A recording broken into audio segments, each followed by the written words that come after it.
Next తో IT job పక్కా 5 lakhs challenge program లో చేరండి. కేవలం 100 రోజుల్లో జాబ్ తెచ్చుకోండి.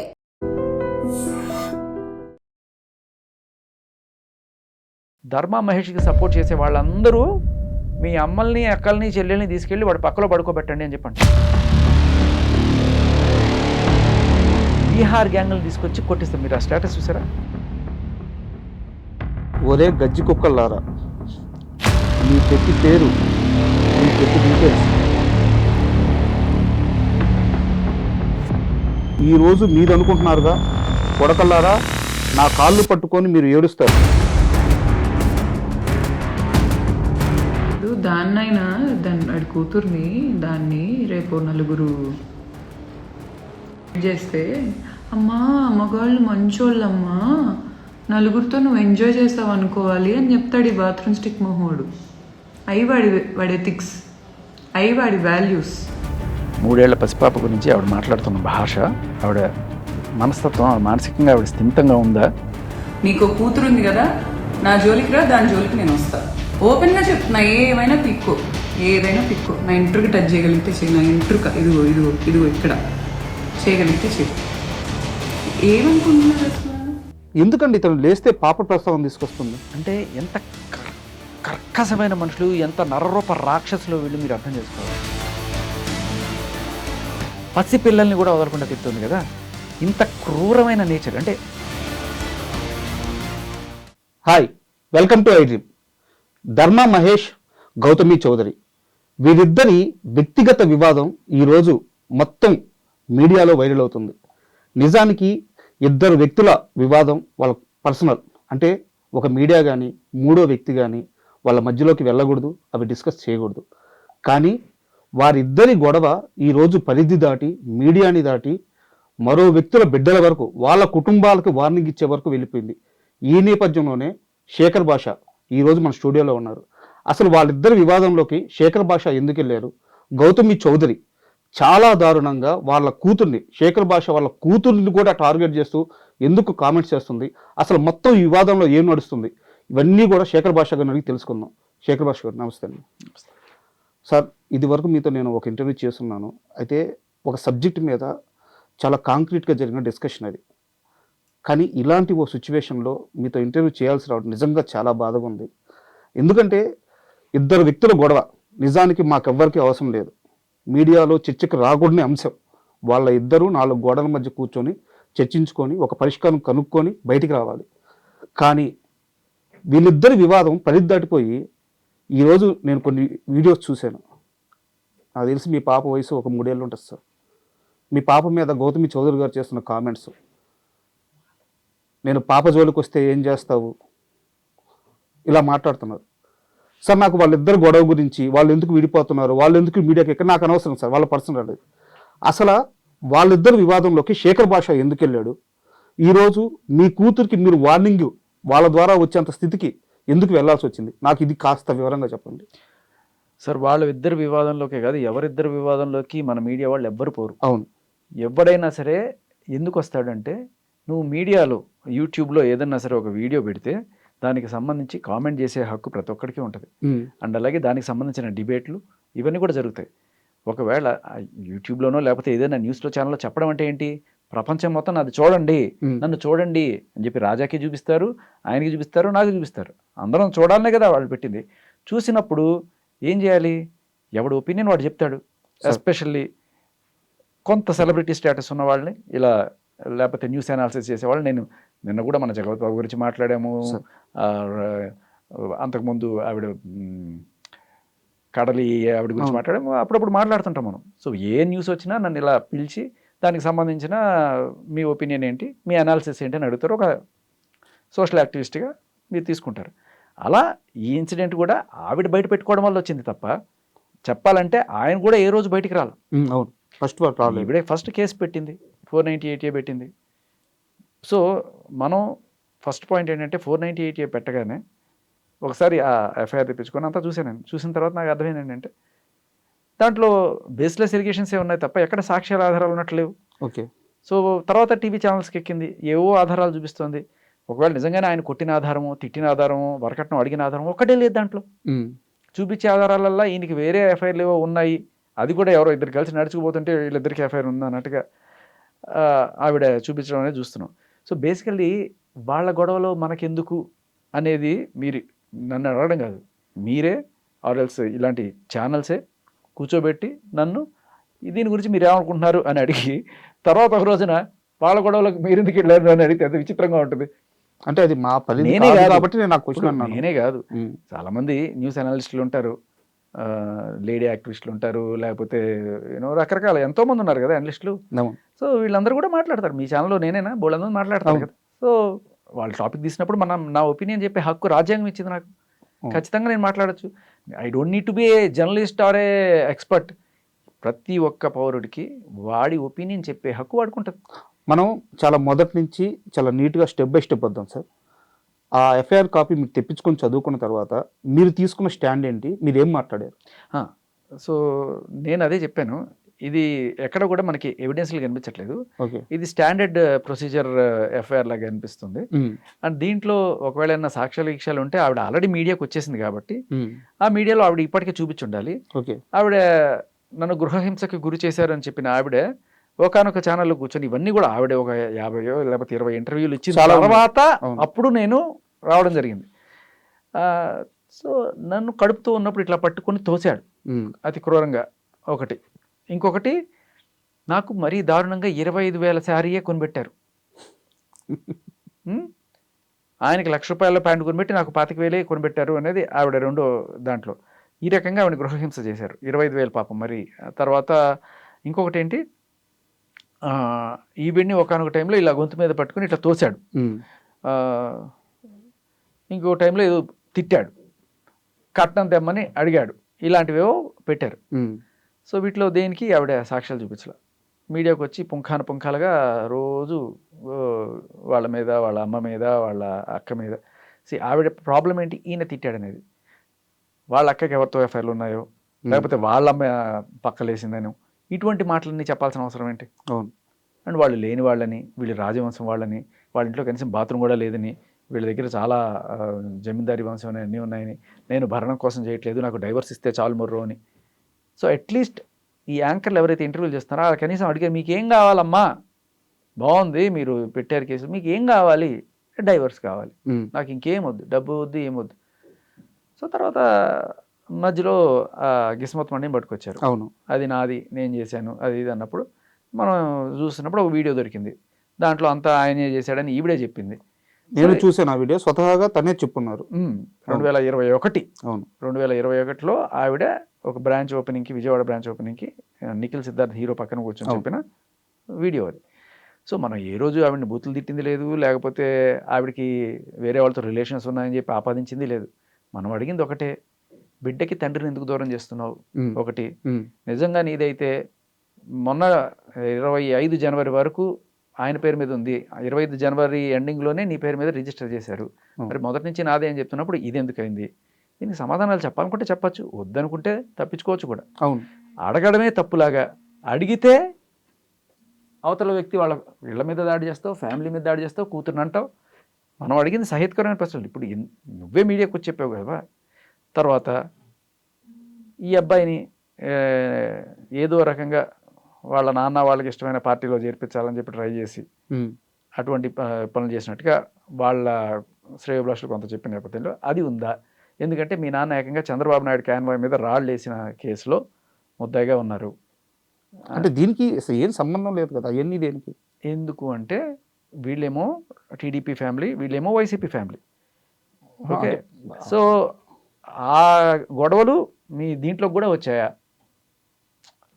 సో ఏంటంటే మనకి వస్తున్న సాక్ష్యాలు ఇవన్నీ చూసినప్పుడు అక్కడ క్లియర్గా కనబడుతుంది. వాళ్ళ నాన్న వాళ్ళు క్లియర్ కట్గా వద్దనుకున్నారు, వాళ్ళ నాన్న ఆల్రెడీ చెప్పారు ఆ విషయం వచ్చి. సో ఇవన్నీ కూడా మీడియా ముందుకు వచ్చినప్పుడు అడిగాం మనం.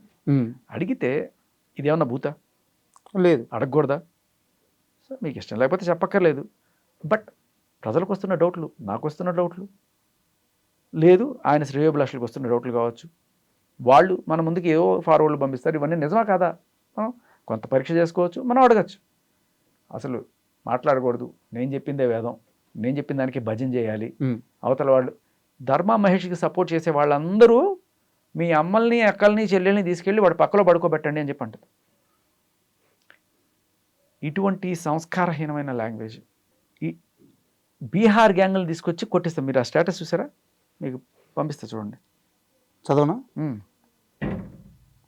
ఒరే గజ్జి కుక్కల్లారా, మీ ప్రతి పేరు, మీ ప్రతి డీటెయిల్స్, మీ ఫ్యామిలీ డీటెయిల్స్ మొత్తం నేను తెప్పిస్తున్నా. ఈరోజు నా క్యారెక్టర్ గురించి మాట్లాడుతున్న ప్రతి చెత్త ఆ కొడుకు ఈ కొడుకు అని ఉంది, నేను ఆ వర్డ్ అవాయిడ్ చేస్తున్నాను. వాళ్ళందరికీ యూట్యూబ్ మీడియా అడ్డం పెట్టుకొని, ఇన్స్టాగ్రామ్ అడ్డం పెట్టుకొని నా గురించి వాగుతున్న వాళ్ళకి చెప్తున్నా, కొడకల్లారా మీకు ఏమైనా అయ్యేటప్పుడు అది నేనే అని మనసులో గుర్తు తెచ్చుకోండి. ఏ బీహార్ ఓడో వచ్చి గౌతమి చౌదరి అని ఒకటి ఉంది అని మనసులో స్మరించండి. నా వెంట్రుక టచ్ చేయండి. మీరు ఈరోజు మీది అనుకుంటున్నారుగా, కొడకల్లారా నా కాళ్ళు పట్టుకొని మీరు ఏడుస్తారు. It's a promise. జస్ట్ కొన్నాళ్ళు ఆ ఓడు ఆపుకోండి. అంటే ఎవరినిది? సో అదే జర్నలిస్ట్ అందరినీ ఉద్దేశించి ఎవరైతే ఆవిడని ప్రశ్నిస్తున్నారో వాళ్ళందరూ అనమాట. అంటే ఒక క్వశ్చన్ చేయకూడదా? చేయకూడదు. ఆవిడ చెప్పిందే భేదం అని భజన చేస్తే కరెక్ట్. ఆవిడకి అగ్నిస్ట్గా ఒక క్వశ్చన్ కూడా రాకూడదు. ఏమ్మా ఈ వీడియో నీదే కదా, నువ్వే కదా చెప్పావు 2021లో ఆయింది అని చెప్పి అడిగితే మండిపోతూ ఉంటుంది. ఇవన్నీ ఎందుకు బయట తీస్తున్నారు? ఇది చాలా దారుణంగా ఉందండి. అదొకటేనా? చూడండి, అంటే బీహార్ గ్యాంగులు తీసుకొచ్చి కొట్టిస్తాను. మీకు ఇంకోటి పంపించాను చూడండి. నా పేరు తీసి బాత్రూమ్ స్టిక్ ఫేస్ వాడికి ఒక ప్రొఫెషన్ వచ్చింది, వాడికి ఒక బతికే లేదో ఒక ప్రొఫెషన్ వచ్చింది. అమ్మాయిల మీద డబ్బులు సంపాదిస్తాడు, మళ్ళీ ఆడికో కూతురు,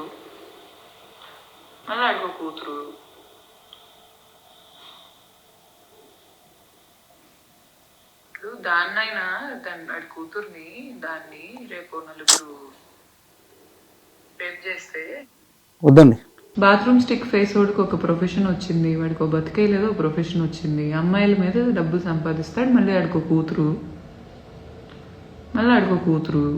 ఇప్పుడు దాన్నైనా వాడి కూతుర్ని దాన్ని రేపు నలుగురు చేస్తే, అమ్మా మగాళ్ళు మంచోళ్ళమ్మా, నలుగురితో నువ్వు ఎంజాయ్ చేస్తావు అనుకోవాలి అని చెప్తాడు ఈ బాత్రూమ్ స్టిక్ మొహోడు. అవి వాడి ఎథిక్స్, అవి వాడి వాల్యూస్. 3 ఏళ్ల పసిపాప గురించి ఆవిడ మాట్లాడుతున్న భాష, ఆవిడ మనస్తత్వం, ఆవిడ మానసికంగా ఆవిడ స్థిమితంగా ఉందా? వద్దు చూడండి. వాడు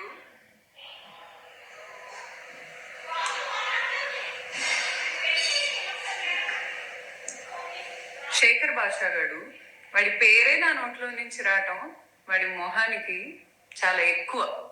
ఒరేయ్ నీకన్నా రోడ్డు మీద అడుగు తింటున్న వాళ్ళు డిగ్నిఫైడ్ గా బతుకుతున్నారా?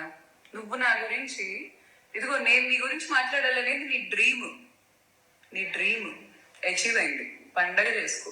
నీకు కూతురు ఉంది కదా, నా జోలికి రా, దాని జోలికి నేను వస్తా. ఓపెన్ గా చెప్తున్నా.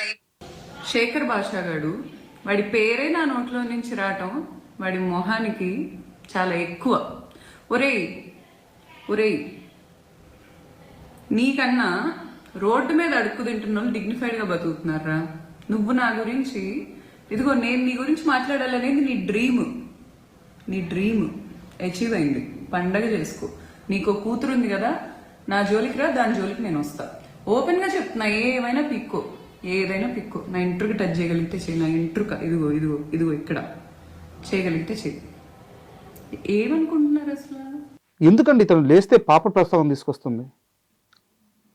అంటే ఎంత కర్కశమైన మనుషులు, ఎంత నరరూప రాక్షసులు వీళ్ళు, మీరు అర్థం చేసుకోవాలి. డబ్బుల కోసం కొడుకుని అడ్డం పెట్టుకొని ఆయన దగ్గర నుంచి చేసుకుంటూ, ఒకవేళ మనం మాట్లాడి తీసి పాయింట్ల వల్ల ఆవిడకి ఎక్కడ రావో అని చెప్పి ఏకంగా అవతల వాళ్ళ పిల్లల్ని కూడా ఇంత నీచంగా మాట్లాడేది. అంటే ఏం చేస్తుంది? జోలికి వస్తానంటే పసి పిల్లల మీద ఇంత నీచంగా మాట్లాడే మనిషి అసలు మనిషేనా? అది తల్లి. Really sorry. అంటే ఇలాంటివన్నీ ఇంటర్వ్యూలో ప్రస్తావించాల్సి వస్తుందని నేను ఎప్పుడు అనుకోలేదు. నాది ఒక స్ట్రైట్ క్వశ్చన్, ఓపెన్గా అడుగుతాను, మీరు ఓపెన్గా చెప్పండి.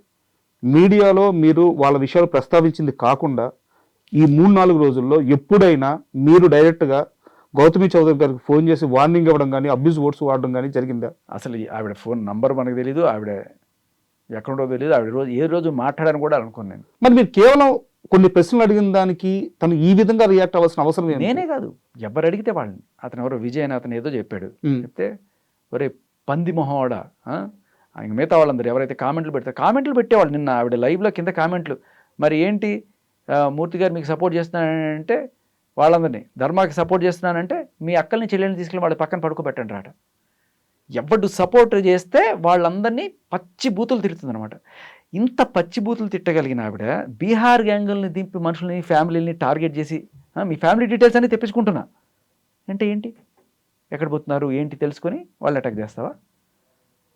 ఇంత క్రిమినల్ బ్రెయిన్ది కదా. ఫ్యామిలీ డీటెయిల్స్ తెప్పించుకుంటున్నా, కూతుర్ని టార్గెట్ చేస్తా, ఇలా మాట్లాడేవాళ్ళు. భర్త గృహహింసకి గురి చేశారు ఆవిడ. ఆ అమాయకురాల్ని భర్త తిట్టేశారట, తోసేశారట. నమ్మసక్యంగా ఉందా? ఇన్నాళ్ళు అన్ని ఛానల్స్లో కూర్చొని ఏదో మాట్లాడుతుంది అనుకునే వాళ్ళకి ఇవాళ ముసుగు తీసి ఆవిడ నిజస్వరూపం ఏంటో తెలిసింది. అంతా టీవీ5 మూర్తి గారి పుణ్యమే. ఏ రోజైతే ఆయన ఓపెన్గా వచ్చి అవును ఈవిడ వెనకాల నేనే ఉన్నాను అని చెప్పంటే అన్నారు, వద్దు ఛానల్ పేరు వద్దు, ఆయన చేశారు, లైవ్ చేశారు, చూసాం మేము కూడా. అంటే నాకు మాట్లాడుతాను ఇప్పుడు, ఎవరన్నా ఎక్కడన్నా అవినీతి చేశారు అనుకుందాం, వాళ్ళు ఎక్స్పోజ్ చేస్తారుగా మీడియా వాళ్ళు. అదే ఒక మీడియా వాళ్ళు ఎక్స్పోజ్ చేస్తే అమ్మో పక్క ఛానల్ వాళ్ళు మనం చేయొద్దు. లేదు నేను కాదనట్లేదు, ఆ ఛానల్ నేను తీయొద్దు అంటున్నా. ఎక్స్పోజ్ చేస్తున్నానా లేదా అనే విషయం పక్కన పెడితే ఆయన నేనే ఉన్నాను ఈవిడ వెనకాల అని ఆయనంతటికి ఆయనే వచ్చి చెప్పిన మాట. తర్వాత ఈవిడ చెప్పిన మాట, ఒక మాట వినిపిస్తా మీకు. మూర్తి సార్ రివర్స్ అయితే వాడు బతికింటే వాడికి అర్థం కావట్లా. ఏమవుద్ది? చంపేస్తారా? బీహార్ గ్యాంగులు నింపుతారా? ఈవిడ చెప్తున్నట్టుగా ఏం చేసేస్తారు? కాదు, నాకు విషయం అర్థం కావట్లేదు, కాస్త క్లియర్గా చెప్పండి. శేఖర్ భాష ఈ విషయంలోకి ఎందుకు రెస్పాండ్ అయ్యారంటే మీరు ఇప్పుడు దాకా చెప్పారు, తను పబ్లిక్ ప్లాట్ఫామ్లోకి వచ్చింది కాబట్టి పబ్లిక్ అడగచ్చు, నేను కొన్ని క్వశ్చన్స్ అడిగాను చెప్పారు. మూర్తి గారు కూడా ఆ అమ్మాయి విషయంలో ఒక స్టాండ్ తీసుకున్నారు, ఒక లేడీ సఫర్ అవుతుంది, ఒక స్టాండ్ తీసుకున్నారు. దాన్ని మీరు చాలా మంది ఎందుకు తప్పు పట్టాల్సి వస్తుంది? తప్పు పట్టాల్సి వస్తుంది, రైట్ పట్టాల్సి వస్తుంది కదా. ఒక జర్నలిస్ట్గా నువ్వు 2 కోణాలు చూపించు, ఓకే? లేదు నువ్వు ఒక జడ్జిమెంట్ పాస్ చేసేసి ఆవిడ రైట్ వీళ్ళు రాంగ్ అని చెప్పి నువ్వు ఇంటర్వ్యూ మొదలెడతావు. సో అది ప్రాబ్లం. నాకు ఆయనతో ఏ ప్రాబ్లం లేదు. ఈవిడ చెప్తుంది కదా, మూర్తి గారు తలుచుకుంటే నిన్ను అది చేస్తారు, ఆయన తలుచుకుంటే నీ బతికేమవుతుంది అంటే ఒక జర్నలిస్ట్ తలుచుకుంటే ఏమవుద్ది? నేను మామూలు సాదాసీదా అండి, ఆయన ఒక ఛానల్కి CEO చేస్తున్నారు కదా. ఫైనల్గా ఎవరైనా జర్నలిస్టే, మనుషుల్ని కొట్టలేము, కొట్టకూడదు, మనకు రాజ్యాంగం ఉంది. తప్పు ఒప్పుల గురించి మాట్లాడేటప్పుడు మరి ఒక ఆడపిల్ల కోసం స్టాండ్ తీసుకున్నాను, ఒక ఆడపిల్ల కోసం స్టాండ్ తీసుకున్నాను, ఒక ఆడపిల్ల కోసం ఎంతమంది ఆడపిల్లల జీవితాన్ని రోడ్డు నేస్తారు? అసలు ఆయన ఈవిడ వెనకాల ఉన్నారనే విషయం ఆయన చెప్పేదాకా ఎవరికి తెలియదు. వీళ్ళందరూ కూడా ఒక పెద్ద ఆయన ఉన్నాడు అని చెప్పి చెప్తున్నారు తప్ప ఏ రోజు ఆయన ఈవిడ వెనకాల ఉన్నారని తెలియదు. ఆవిడ ఇలాంటి ఆవిడ అని చెప్పి ఆయన నిజంగానే తెలుసా? అంటే పసిపిల్లల్ని కూడా టార్గెట్ చేసి, ఇప్పుడు ఆయన జర్నలిస్టే కదా, ఇప్పుడు ఆ పక్షాన ఈ పక్షాన అడుగుతారు కదా, క్వశ్చన్లు అడుగుతారు కదా, క్వశ్చన్లు అడిగిన వాళ్ళని చంపేస్తారా? వాళ్ళ పిల్లల్ని టార్గెట్ చేస్తారా? వాళ్ళ ఫ్యామిలీని టార్గెట్ చేస్తారా? బూతులు తిడతారా? ఇప్పుడు మీరు ఇవన్నీ మూర్తి గారికి పంపించారా? తను మాట్లాడిన ఈ మాటలన్నీ, అంటే తను ఒకవైపు మీరు అన్నట్టు తను ఒకవైపు స్టాండ్ తీసేసుకున్నారు, తను స్టాండ్ తీసుకున్న పర్సన్ వాడుతున్న లాంగ్వేజ్ ఇది అని చెప్పి ఆయన తెలిసేలాగా ఫార్వర్డ్ చేశారు. ఇప్పటికే తెలిసింది. ఆయన ఆవిడ లైవ్ చూడకుండా ఉంటారా? ఆయన చేసే ప్రతిదానికి ఈవిడ లైకు, వాయిస్ వెర్సా. మీరు గమనించండి, మూర్తి గారి ప్రతి వీడియోకి ఈవిడ లైక్ ఉంటుందంట. అండ్ అలాగే ఇందాక ధర్మ మహేష్ చెప్తున్నారు, అదే హోటల్లో ఆయన అదే దగ్గర నుంచి లైవ్ ఇచ్చాడు, ఈవిడ అదే పక్క నుంచి లైవ్ ఇచ్చిందంట. ఓకే. సో ఈయన చెప్తున్నట్టు ఒకసారి గెలవడం అనేది కరెక్ట్ కాదు, ఆయన ఒకటేసారి కలిశానని చెప్పాడు అంటున్నారు. బట్ ఈవిడే చెప్పింది, ఆ వీడియో విన్నారా మీరు? ఒకసారి కాదు 2 సార్లు కలిశానని. ఈరోజు ఎందుకు ఇలా మాట్లాడుతున్నానంటే, మూర్తి సార్ అనే వ్యక్తి అంత decent and gentle person. I don't even remember sir I don't know like I mean అసలు ఒక మగాడితో ఏదో ఒక డిస్కంఫర్ట్ అనిపించింది కదా. I never felt. నేను చాలాసార్లు కలిసాను సార్ ని, అయితే ఏంటి ఈ రోజు ఎందుకు ఇలా మాట్లాడుతున్నానంటే మూర్తి సార్ అనే వ్యక్తి అంత decent and gentle person. I don't even remember sir I don't know like I mean అసలు ఒక మగాడితో ఏదో ఒక డిస్కంఫర్ట్ అనిపించింది కదా. I never felt. నేను చాలాసార్లు కలిసాను సార్ ని, అయితే ఏంటి చాలాసార్లు కలిశానని చెప్తున్నారు. సో జనరల్గా మగాడితో డిస్కంఫర్ట్ ఉంటుంది, ఆయనతో లేదు. అర్థమైందా? అండ్ ఇంకొకటి అదే ఒకసారి కాదు చాలాసార్లు కలిసాను, అయితే ఏంటి వాళ్ళిద్దరు మాటకు చాలా వైరుధ్యం ఉంది. పాయింట్. చాలా సార్లు కలిసేవారు అనేది ఈవిడ చెప్తుంది, ఆయన ఒకటేసారి కలిసాను అని చెప్తున్నారు. అవును. ఎందుకు అలా చెప్పాల్సి వచ్చింది? అండ్ అంటే మనం అపార్థం చేసుకోకూడదు అని చెప్పి ఒక జర్నలిస్టు నిన్న ఈయన మూర్తి గారి సీనియర్ ఓకే ఆయన ఒక వీడియో పెట్టారు. మీరందరూ అలా అపార్థం చేసుకోకండి, ఆయన నేను దగ్గరుండి చూశాను, విజయవాడలో ఇట్లాగే ఎవరికి ఆడవాళ్ళకి ప్రాబ్లం వచ్చినా ఆయన ముందుంటారని చెప్పి మీకు అది కూడా పంపిస్తున్నాను చూడండి. ఓకే, ఇప్పుడు తెలిసిపోద్ది కదా వాళ్ళ సీనియర్ చెప్పారంటే. మీరు ఎప్పుడైనా నమ్ముతారా? ఆయన ఏం చెప్పాడు వినండి. అంటే అపార్థాలు చేసుకోకండి ఆయన. హాయ్ ఫ్రెండ్స్, జర్నలిజం ద్వారా సంక్షేమ ప్రజల అభివృద్ధికి కాదు. చూస్తేనేమో ఆయన అపరభీష్ముడు, పెళ్లి వద్దనుకున్న వ్యక్తి, కానీ ఇట్లాంటి ఆరోపణలు వస్తూ ఉన్నాయి. అది నాకు అర్థం కాదు. అయితే బహుశా ఆయన అంటే వారలేని వాళ్ళు, ఆయన ప్రగతిని చూసి ఈర్ష్యపడేవారు ఇలాంటి పుట్టిస్తూ ఉండవచ్చు. శేఖర్ భాషలో మచ్చుకొని మీకు మనవి చేస్తాను. ఆయన విజయవాడ ఈటీవీ కార్యాలయంలో పనిచేస్తున్నప్పుడు మాకు దగ్గరలోనే ఉన్న అశోక్ నగర్లో ఒక చోట అద్దెకుండేవారు. అయితే ఆ అద్దెకుంటున్నప్పుడు ఆ ఇంట్లో బహుశా ఆ కాంపౌండ్లో ఉన్న వాళ్ళు ఎవరితోనో వీరికి ఏదో సంబంధం ఉందని గట్టిన 1,00,000 అన్నారు. కానీ మేము నమ్మలేదు వాటిని. అయినా వాటిని పెద్ద సీరియస్గా తీసుకోలేదు. ఆ తర్వాత కొంతకాలానికి మూర్తి గారు విజయవాడ హైదరాబాద్ ట్రాన్స్ఫర్ అయ్యారు. ఆ తర్వాత వాళ్ళు ఏం ప్రారంభమో ఆయనపై అదే రకమైన ఆరోపణలు వచ్చాయి. అప్పట్లో ఒక టీవీ ఛానల్, ఆ పేరు నేను చెప్పను, చాలా మంది తెలిసే ఉంటుంది. ఆ ఛానల్ ఆయన పనిచేస్తున్నప్పుడు ఈటీవీ కాదు వేరే ఛానల్ పోసారు. ఆ ఛానల్లో పనిచేసి ఒక జర్నలిస్ట్ కప్పుల్లో ఒక ఆవిడ ఏదో బాధ ఉందనో, ఇవాళ ఈ గౌతమి చౌదరి లాగా ఇంకేదన్నా బాగా ఇబ్బంది ఉందనో చౌదరికి మన మూర్తి గారికి చెప్పుకుందని మూర్తి గారు ఆవిడ్ని ఎంతో ఆదరించి తన ఫ్లాట్లో ఉంచుకున్నారని, అది గిట్టని ఆవిడ భర్త గారు, ఆయన కూడా జర్నలిస్టే అంటారు, ఆయన గారు మూర్తి గారు కాళ్ళవేళ్ళబడి తనకు బుద్ధి వచ్చిందని తన భార్యను తనకు అప్పచెప్తే వెళ్ళి కాపురం చేసుకుంటానని ఎంతో బతుకున్నప్పటికీ కూడా స్త్రీజన పక్షపాతి, అబలలు కన్నీళ్లు పెడితేనో లేదా అతను కొద్దిగా బాధపడితే కూడా ఏమాత్రం తట్టుకోలేని మూర్తి గారు దానికి ఒప్పుకోలేదని, దాంతో ఆయన వద్ద కొంతకాలం ఉండిపోయిందని, ఇది తట్టుకోలేని ఆ పిచ్చి మహారాజు ఆ జర్నలిస్ట్ ఆవిడ భర్త గారు బహుశా ఆత్మహత్యకి యత్నించడంలో లేదా ఒంటిపై కిరోసిన్ పోసుకుని సాగుబోతుల మధ్య చనిపోయాడో లేదా తెలియదు. అనామకంగా ఆ ఇష్యూ అట్లా అయిపోయింది. ఆ తర్వాత కూడా సార్ ఆయన చెప్తూనే ఉన్నారు ఆయన ఎక్స్పీరియన్స్. అంటే మీరు ఆయన చెప్పింది ఎవరన్నా వేరే, వీడియోలో సరే- ఉంది వేరేందండి. లేదు అదే చెప్తున్నారు, మీరు మిస్అండర్స్టాండ్ చేసుకోకండి. ఎవరన్నా సరే ఆయన ఒక అబల కన్నీళ్ళు పెట్టుకుంటూ ఆయన దగ్గరికి వస్తే ఆయన వాళ్ళని చేరదీసి వాళ్ళకి న్యాయం చేసే కోణంలోనే ఆలోచిస్తారు. సో కాకపోతే 2 విషయాలు, ఇప్పుడు కొట్టాడు తిట్టాడు లేకపోతే ఏదో అయింది గొడవ అయింది అని చెప్పి ఒక ఆడపిల్ల నీ దగ్గరికి వచ్చి చేసినప్పుడు 2 రకాలుగా ఆలోచించవచ్చు. లేదా ఆడపిల్ల మీద కొడతావా నువ్వు, ఇంకోసారి ఆ అమ్మాయి జోలికి రావాకు పోరా అని చెప్పి ఇది చేయొచ్చు, నీకు నేను ఉన్నానమ్మా, మందలించడం. నువ్వు కావాలంటే ఇప్పుడు ఆయన దగ్గరికి వెళ్తే ఆ ఇంట్లో ఉంటే కొడతారు, కావాలంటే నువ్వు మా ఇంట్లోనే ఉండమ్మా ఎన్నాళ్ళైనా పర్లేదు అనే ఒక సదుద్దేశంతో ఆయన ఆశ్రమం ఇచ్చి ఉండొచ్చు. ఓకే, అది నచ్చని వాళ్ళు ఆయన పంపించరా మావిని పంపించరా అని ఉంటాడు. ఈయనేమో నాకు తెలుసురా నువ్వు పంపిస్తే నువ్వు ఇట్లా కొట్టి తిట్టి ఇది చేస్తావు, ఇంకా గట్టిగా మాట్లాడంటే నేను పోలీస్ కంప్లైంట్ ఇస్తాను. ఇప్పుడు ధర్మ మహేష్ ఇట్లాగే సేమ్ యాజ్ ఇట్ ఈస్గా తన కూతురుని చూసుకోవడానికి ఎక్కడికి వెళ్తే, సో కొడుకుని చూసుకోవడానికి వెళ్తే అతని మీద పోలీస్ కంప్లైంట్ ఇచ్చి అతన్ని షీటీమ్స్లో పంపించి అక్కడ ఇంకొకసారి వాళ్ళ ఇంటికి వెళ్ళకూడదు అని చెప్పి గట్టిగా చెప్పిన నేపథ్యం అదే చూస్తున్నాం మనం. సో అంటే ఆయన అలా ఫీల్ అవుతారేమో. సో వీళ్ళు వెళ్తే వాళ్ళకి ఇబ్బంది అవుతుంది, భర్త దూరంగా ఉంటేనే వీళ్ళు శ్రేయస్కరంగా ఉంటారు. సరే భర్తతో మెల్లగా ఎప్పుడో ఒకటి మాట్లాడి సెటిల్ చేద్దాం అనుకుంటున్నారేమో.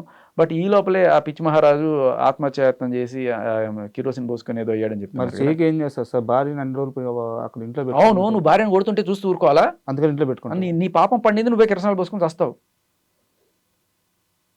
అర్థమైందా? ఇలా అర్థం చేసుకోవాలా? అదే అంటున్నాను. ఇప్పుడు రెండు రకాలుగా ఆలోచించవచ్చు. కలపాలనుకునే వాళ్ళు ఉంటారు, విడిపోతేనే వీళ్ళు హాయిగా ఉంటారు అనుకునే వాళ్ళు ఉంటారు. నిజమేనా ఇప్పుడు ఆయన చెప్పింది మొత్తం వీడియోలో? మరి ఆయన గురువు గారో లేకపోతే ఆయన కన్నా సీనియర్ అని జర్నలిస్ట్. చెప్తున్నారు. సో ఇది నిన్న నుంచి అన్ని చోట్ల వచ్చింది, నాకు సర్క్యులేట్ అవుతూ వచ్చింది. అంటే ఎవరైనా సరే ఇలా వచ్చినప్పుడు నీ ఆలోచన మోడ్ ఒక రకంగా ఉంటుంది, నా ఆలోచన ఆయన ఆలోచన విధానం అది. ఇన్ఫ్యాక్ట్ ఇదే టైప్లో ఏ రోజైతే డిబేట్ పెట్టారో ఆ రోజున ఇందాక ఆ టీవీ ఛానల్లో కూడా చూపిస్తున్నారు, లైవ్ నడిచింది. ఫస్ట్ మహేష్ వచ్చి విక్ టీవీలో తన గోడంతా వెళ్ళబోసుకున్న తర్వాత అయ్యో బిడ్డ కోసం ఇంత అల్లాడిపోతున్నావా అనే నేపథ్యం కావచ్చు, లేదు నీకు బిడ్డను చూడాలనుందా అని ఒక స్టేట్మెంట్, ఐ మీన్ ఒక వాట్సాప్ మెసేజ్ ఆయనకు వస్తుంది. అంటే దాని అర్థం ఎలాగైనా అర్థం చేసుకోవచ్చు. పాపం ఆయన బిడ్డను చూడడానికి తహతహలాడుతున్నాడని బాధపడిన వాళ్ళ అత్తగారు ఇలా బిడ్డను చూస్తావా నాయన అని అడుగుండొచ్చు. అవును, అడిగారు. లేదు నీకు బిడ్డను చూడాలని ఉందా, అయితే నువ్వు ఇవన్నీ మాని. ఆ స్టేట్మెంట్లు మనం ఎలాగైనా అర్థం చేసుకోవచ్చు. ఇప్పుడు మూర్తి గారు ఆయన దగ్గరికి వెళ్తే ఆయన కొట్టి చంపేస్తాడని అర్థం చేసుకొని ఆయన్ని ఇవి దూరం పెట్టుండొచ్చు. లేదయ్యా ఇద్దరు కలిసి ఉండండి కొట్టుకోకుండా అని చెప్పేది కూడా ఎలాగైనా మనం అర్థం చేసుకోవచ్చు. ఆ స్టేట్మెంట్లో అన్ని అర్థాలు ఉన్నాయి. ఒకటి, నీకు బిడ్డను చూడాలని ఉందా, అయితే ఇటువంటివన్నీ ఆపే. అక్కడ క్వశ్చన్ మార్క్.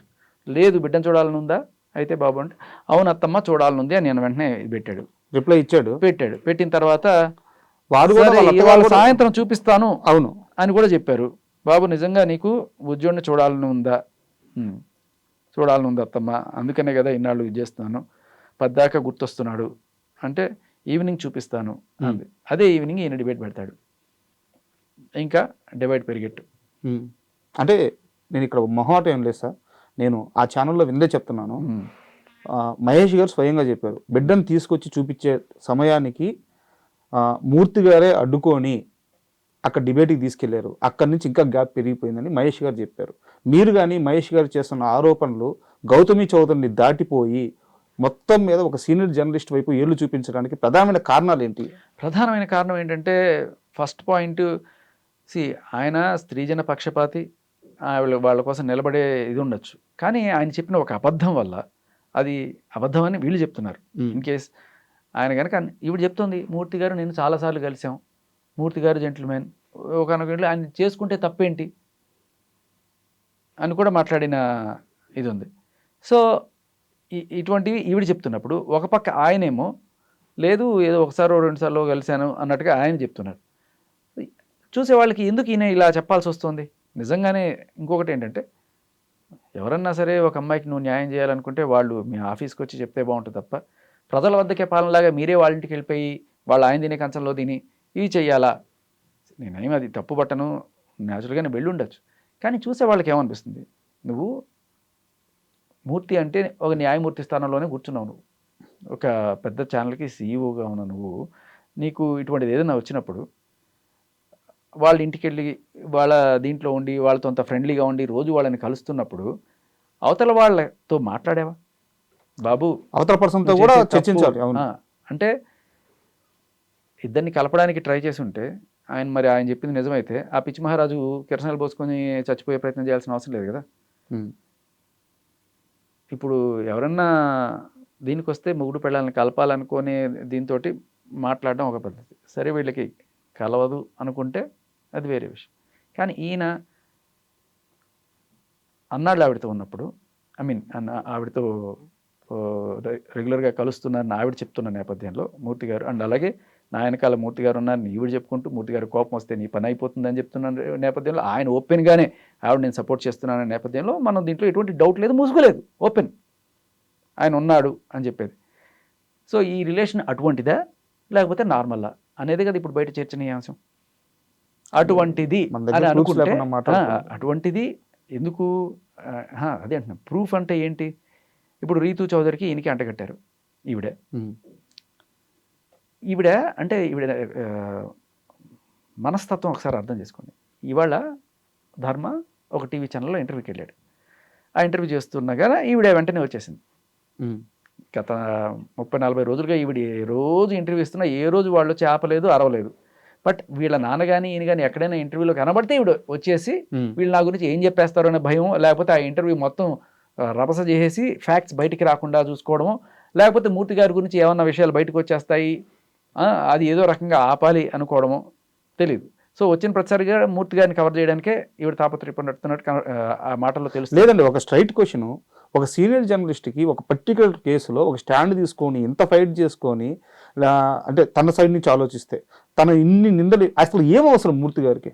అదే నేను అంటున్నా. ఇప్పుడు ఒక ఆవిడ్ని గుంజకు కట్టేసి ఒకడు కొట్టాడు, వీడియో మీరు ఈ మధ్యకాలంలో చూసింటారు. అటువంటి దాంట్లో ఒక అబల పాపం నిస్సహాయరాలు అటువంటి స్టేజ్లో ఉంది. అటువంటి వాళ్ళ వెనకాల నిలబడడం వేరు. నాకు నెల ఖర్చే 10 లక్షలు. ఆవిడకి లాయర్లు ఉంటారు, ఆవిడ ఫోన్ చేయగానే వచ్చి ఈయన పట్టుకెళ్ళిపోయే పోలీసులు ఉంటారు, ఆవిడ వెనకాల ఇలా టీవీ ఛానల్ సీఈఓలే ఉంటారు. ఇంతమంది ఉండి ఆవిడ అబలేంటండి? కాదు కదా. అండ్ అలాగే ఇన్ని బూతులు తిట్టగలిగిన ఆవిడ్ని ఈయన రివర్స్లో ఏమైనా తిట్టగలడా అని నాకు డౌట్ వస్తుంది. మీరు ఆ విషయంలో గట్టిగా క్వశ్చన్ చేయొచ్చు. అక్కల్ని అందరినీ తిడుతోంది కదా, పసి పిల్లల్ని కూడా వదలకుండా తిడుతోంది కదా. ఇంత క్రూరమైన నేచర్ అంటే 3 ఏళ్ల పసిపిల్ల గురించి అలా మాట్లాడతారండి. నలుగురు వచ్చి రేప్ చేస్తే అనే మాట ఎంత. సారీ, ఆ వీడియో విన్నాను. ఆ ఓడు కానీ ఆ వీడియో కానీ బయటికి రావద్దనే నేను ప్రస్తావించట్లేదు. అది ఇంకా దారుణంగా ఉంది, వద్దండి. వెరీ వెరీ వెరీ సారీ ఇలాంటి సిచ్యువేషన్ వచ్చినందుకు. నేను ఇప్పుడు ఆవిడ ఇలా నీచమైన భాష మాట్లాడితే, నన్ను ఏదో తిట్టేస్తే నేను ఆగుతాను, వీడికి అవమానం అయిపోతుంది అని చెప్పి అనుకుంటుందేమో. ఎవరికి అవమానం అవుతుంది? నువ్వేంటో ప్రపంచానికి తెలుస్తుంది, నీ బుద్ధి ఏంటో ప్రపంచానికి తెలుస్తుంది. ఇంత క్రిమినల్ మైండా, ఆఖరికి పసిపిల్లలకి కూడా టార్గెట్ చేసేంత నీచమైన మెంటాలిటీయా అనేది ఇప్పుడు ప్రపంచం మొత్తం తెలుస్తుంది. ఇది జనాలకి తెలియాలి, ఆవిడ నిజస్వరూపం బయటకు తెలియాలి. ఇన్నాళ్ళు ఒక ముసుగేసుకొని నేను చాలా అమాయకురాలని, నాకు అన్యాయం జరిగిపోయిందని చెప్తున్న ఆవిడ నన్ను గృహహింస చేశారు, ఇది చేశారు, ఇది చేస్తానని చెప్పి ఆవిడ నోరు, ఆవిడ భాష ఇవన్నీ కూడా ఎలా ఉన్నాయి? మీకు ఇంకోటి చెప్తా. ఇప్పుడు సరే, పెళ్ళికి ముందు ఎఫ్ఐఆర్ ఉంటే తప్పేంటి, పెళ్ళి తర్వాత కూడా ఉంటే తప్పేంటి, ఆయన చేసుకుంటే తప్పేంటి, ఇవన్నీ కూడా మాట్లాడింది. సరే ఫైన్, కానీ ముందు తర్వాత వదిలే, ముందు ఎవరితోనో ఉన్నా వదిలే, అదేం నేను తప్పు పట్టను. కానీ పెళ్ళి చేసుకుని ఉన్న భర్తని నువ్వు, నీకన్నా వాళ్ళు బాగున్నారు, నీకన్నా చాలామంది బాగున్నారు, వాళ్ళందరూ నాకు ట్రై చేస్తుంటారు, నేను నిన్ను ఏదో చూసి నువ్వు వెంబడబడ్డావు నా కోసం అని చెప్పి నేను చేసుకున్నాను, వాళ్ళు బాగుంటారు, వీళ్ళు బాగుంటారు, అంతకుముందు వాడు నన్ను అలా చూసుకున్నాడు, ఇలా చూసుకున్నాడు, ఇలాంటి మాటలని ఏ భార్య అయినా సరే భర్తతో చెప్తే ఆ భర్త సంసారం చేయగలడా? ఎప్పుడైనా సరే. ఇప్పుడు సంసారం అనేది నిజానికి చెప్పాలంటే మగాడి ఇనిషియేటివ్తోనే ఉంటుంది. ఒకవేళ చాలాసార్లు ఆడవాళ్ళకి ఇష్టం లేకుండా కూడా పిల్లల కోసమో ఏదో సంసారం జరగచ్చేమో, కానీ ఒకవేళ మగాడికి ఇష్టం లేకపోతే సంసారం జరగదు. ఒక్కసారి మగాడి కాన్ఫిడెన్స్కి కనుక దెబ్బ పడిందంటే వాడు ఎంత చేయాలనుకున్న సంసారం కూడా చేయలేడు. ఎంత బయట ఎవరిని చూసైనా సరే వాడు మోజు పడచ్చేమో, కానీ ఇంటికి రాగానే ఆవిడ చూడంగానే ఒక దాన్ని ఏమంటారంటే అండర్ కాన్ఫిడెన్స్ గురి, అంటే ఇప్పటికి నేను నచ్చను, నేనేం చేసినా ఇవిడ నన్ను తిడుతుంది. అలాంటప్పుడు నీకు ఆవిడని చూస్తే ఏ రకమైన ఫీలింగ్స్ రావు. సరే, వాళ్ళ పర్సనల్స్ మనకొద్దు, మన ఇంటర్వ్యూ కూడా టాపిక్ కాదు. నేను చెప్పేది గృహహింస అంటే ఏంటంటే, ఇలా ఆయన చెప్పిన మాట నేను చెప్తున్నా. ధర్మ మహేష్ ఆవిడ స్టేటస్లు పెట్టింది, you are not appealing to me. నా కోసం 100 మంది బయట, ఇప్పుడు నేను చిటికలో నాకు బాయ్ ఫ్రెండ్ తెచ్చుకోవాలంటే చిటికలో పని, నాకు వాళ్ళు ఇది పెడుతున్నారు, వీళ్ళు ఇది పెడుతున్నారు, నన్ను పెళ్లి చేసుకోవడానికి ఎంతమంది రెడీగా ఉన్నారు, ఇటువంటివన్నీ చెప్తుంటే ఆయన ఆల్రెడీ నా ముందు చాటింగ్ చేస్తుందండి. వేరే వాళ్ళు ఎవరో ఈ ముద్దు సింబళ్ళు, లవ్ సింబళ్ళు ఏవో పెడుతుంటే ఏమన్నా అంటే ఇది నా ప్రైవసీ, నాకు వేరే నెంబర్ ఉంది, నీకు చెప్పాల్సిన అవసరం లేదు, ఇటువంటి మాటలన్నీ మాట్లాడుతుందండి. ఏమి లేకపోవచ్చు, అదొక ఫ్యాన్ ఇది ఫీల్ అవ్వచ్చు, కానీ అవతల ఒక హస్బెండ్ ఎలా ఫీల్ అవుతాడు? అంటే అంటే వీళ్ళ పర్సనల్ అంటే నేను ఆగుతున్నాను. ఒక భార్యని భర్త, నీకన్నా అమ్మాయి బాగుంటుంది, నువ్వు వేస్ట్ దానివి అనకూడదు ఇలా అన్నప్పుడు ఆవిడకి ఎలా ఉంటుంది? అది గృహహింస అయినప్పుడు ఇది గృహహింస కాదా? బట్ బేసికలీ మగాడి బతుకు ఏంటంటే ఎటువంటి సెక్షన్స్ లేవు. ఉమ్. వాళ్ళు వెళ్ళి పెట్టచ్చు 498A. మగాడు పెట్టడానికి ఏం లేదు. వాళ్ళు తిట్టినా కొట్టినా నీకు చచ్చిపోవాలి తప్ప వేరే ఆప్షన్ లేదు. సార్ నా పిల్ల నన్ను కొట్టింది సార్, నా పిల్ల నన్ను తిడుతోంది సార్, నన్ను డిగ్రేడ్ చేస్తుంది సార్ అంటే పోరా పని చూసుకుంటారు. ఉమ్. ఏ సాక్ష్యం లేకపోయినా వీళ్ళు వెళ్ళి కేసులు పెట్టేయచ్చు. శేఖర్ భాష ధర్మ మహేష్కి డైరెక్ట్గా టచ్లోకి వెళ్ళాడా? మాట్లాడడానికి ట్రై చేశాను నేను. వాళ్ళ రేడియో బ్లష్లతో మాట్లాడాను. ధర్మ మహేష్తో మీరు ఇప్పుడు దాకా మాట్లాడలేదు? మాట్లాడాను 1-2 సార్లు మాట్లాడాను. ఏంది అసలు మీ ఇద్దరి మధ్య డిస్కషన్ ఏం నడిచింది? మీరు ఆయనకి ఏమన్నా భరోసా ఇచ్చారా? లేదు మిమ్మల్ని ఆయన ఏమన్నా హెల్ప్ అడిగారా? లేదు ఆ అమ్మాయి చెప్తున్నట్టు మీ ఇద్దరి మధ్య ఏమన్నా ఫైనాన్షియల్ ట్రాన్సాక్షన్ నడిచిందా? ఫైనాన్షియల్ ట్రాన్సాక్షన్స్ నడిచుంటే వాళ్ళని చూపించమనండి. ఆవిడ ఒక మాట అంది, నాకన్నా అడుక్కు తినే వాళ్ళు డిగ్నిఫైడ్గా బతుకుతున్నారు. ఆవిడే అంటే ఈ మాట అన్న ఆవిడ ఆన్ రికార్డు 10 కోట్లు ఏమని చెప్పి ఆవిడ అడుక్కుంటుంది. నన్ను అనడం కాదు, ఎవరు చేస్తున్నారని ఆలోచించు. ఇన్ఫ్యాక్ట్ నాకు నోటీసులు పంపించి ఒక 25,000 అడుక్కుంటున్నారు వాళ్ళు. ఎవరు? గౌతమి చౌదరి. దేనికి? వాళ్ళ లాయర్ నాకు నోటీస్ పంపిస్తాడు. నోటీస్ పంపించి ఈ నోటీస్ కాస్ట్ 25,000 నాకు పంపించానండి. అది రాజవంశం ఏమిటో 25,000 అడుక్కోవడం ఏంటో. నేను మీకు 25,000 అడుక్కుంటున్నారు నన్ను. ఏం మాట? దేనికి మీకు నోటీసు? ఆవిడ గురించి అంటే, ఆవిడ కంపెనీ గురించి అంటే మనమేం మాట్లాడకూడదంట. ఓకే, ఎందుకు మాట్లాడకూడదు? నేను నీ కంపెనీ గురించి మాట్లాడలా, నీ గురించి మాట్లాడలా. నువ్వు చేసిన యూట్యూబ్ వీడియోస్ వాటి గురించే డిస్కషన్. నువ్వు ఆ యూట్యూబ్ వీడియో అనేది జనాల మీద పడేసావు. జనాల మీద పడేసినప్పుడు ప్రతి ఒక్కరికి వాడి అభిప్రాయం చెప్పే హక్కు ఉంటుంది కదా. ఇప్పుడు భార్య బెడ్రూమ్లో కెమెరా పెట్టడం నా హక్కు అని చెప్పంటుంది. అది లీగల్ అని చెప్తుంది ఆవిడ. అది ఏ చట్టంలో ఉంది నేను ప్రశ్నించకూడదా? నువ్వు తప్పును తప్పుగా ప్రచారం చేస్తుంటే LLB చదువుకున్నా అని చెప్తున్నావు. ఆ మాత్రం చట్టం తెలియదా నీకు? నేను గూగుల్ అడిగి చూపించా. రైట్, చూడండమ్మా, నా భర్తకు తెలియకుండా నేను ఒక హిడెన్ కెమెరాని నా సొంత ఇంట్లో, నా పేరు మీద ఉన్న ఇంట్లో అయినా పెట్టుకోవచ్చా అంటే నో. వాళ్ళకి చెప్పకుండా నువ్వు పెట్టడానికి లేదు, సీక్రెట్ కెమెరా పెట్టడానికి లేదు. నా ఇల్లు కదా, నేను బెడ్రూమ్లో పెట్టుకుంటా, బాత్రూంలో పెట్టుకుంటా అంటే కుదరదు. ఇవే మనం ప్రశ్నించింది. అంతేగాని ఆవిడ క్యారెక్టర్ గురించో లేకపోతే ఇంకోటో ఆవిడకున్న ఎఫ్ఐఆర్లో ఇవన్నీ మనం మాట్లాడలేదు. లేదు అవన్నీ మనకు అనవసరం కూడా. సో అసలు మన సబ్జెక్ట్ కూడా అది కాదు. అండ్ ఇప్పుడు శేఖర్ భాష గారు, మీరు ఇన్ని రోజులు ఈ ఇష్యూలో జర్నీ చేస్తున్నారు. అక్కడ మీరు క్వశ్చన్ మీరు అడిగిన ప్రశ్న, ధర్మా మహేష్తో మీరు ఏం మాట్లాడారు అంటే, ఈవిడే నాకు, నేను మాట్లాడిన కొత్తలోనే ఒక నోటీస్ కదా దాన్ని ఏమంటారు, ఒక మీడియా మీలాంటి మీడియా మిత్రుడితోటి ఒక చిన్న రాయబారం పంపించింది. ఆవిడ గురించి మంచిగా మాట్లాడాలంట, ఏమన్నా ఫైనాన్షియల్ కావాలంటే నేను చూస్తా. ఇది మీకా? ఎప్పుడు సార్ ఇది? మేబీ ఒక 2 వారాలు అవుతుందేమో. ఓకే, మీరు ఇప్పుడు దాకా ఎందుకు చెప్పలేదు? ఏముంది దాంట్లో చెప్పడానికి? సో నాకు అలాంటి ఉద్దేశం లేవు. బట్ ఆవిడ ఏమన్నా అఫెండ్ అవుతుందంటే నేను ఏమీ లేదు. ఆవిడ చేసిన వీడియోనే నేను చూపించి అడిగాను. ఏది అంతా ఆయన కృషి అని చెప్పిన ఆవిడ వీడియో. తర్వాత వాళ్ళ నాన్న మీద ఉన్న ఎఫ్ఐఆర్ ఏదో నాకు వచ్చింది. సో ఇది నిజమా కాదా, ఏది అబద్ధం చెప్పండి, నేను చెప్పిన దాంట్లో నేను చూసుకుంటాను, నేను సరి చేసుకుంటాను అనగానే వాళ్ళు ఒకే ఒక డాక్యుమెంట్ పంపించారు. అదేంటంటే ఆ కిస్మత్ మండిని ఈవిడ పేరు మీద ట్రాన్స్ఫర్ చేసింది. అది కూడా నాకు డౌట్స్ రేవుకెత్తింది. జనవరిలో ఎందుకు ట్రాన్స్ఫర్ అయింది? రోజు నాదని చెప్తున్నారు కదా, జనవరిలో చేయాల్సిన పని ఏంటి? అప్పుడు నేను వెరిఫికేషన్ కోసం వాళ్ళ మేనేజర్ని వాళ్ళని కాంటాక్ట్ చేయడానికి ట్రై చేస్తే త్రూ ఇలాగే ఫ్రెండ్స్తో ఆయన మాట్లాడినప్పుడు ఆయన చెప్పుకొచ్చింది ఏంటంటే, ఇదంతా కొడుకు గురించి అండి.